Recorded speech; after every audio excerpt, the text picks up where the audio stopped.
Hi friends, ഇന്ന് ഞാൻ വീട്ടിലെ ഒരു താമരയെ പരിചയപ്പെടുത്താം. ഇത് അമേരിക്കമേലിയ എന്ന് പറയുന്ന ഒരു വെറൈറ്റിയാണ്.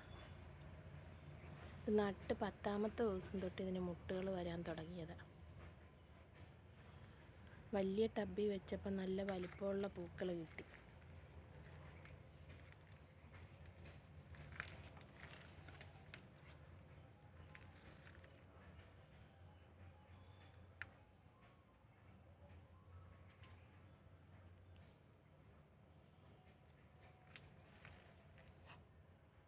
ഇത് ഞാൻ എന്നും പിരിയുന്ന ദിവസം തന്നെ അമ്പലത്തിൽ കൊണ്ട് കൊടുക്കാറുണ്ട്.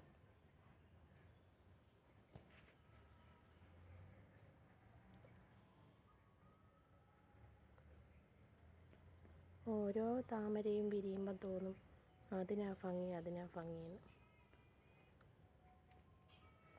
ഇനി ഞാൻ ഓരോ ദിവസമായിട്ട് ഓരോ താമരകൾ വിരിയുമ്പം വീഡിയോ ഇടുന്നതായിരിക്കും.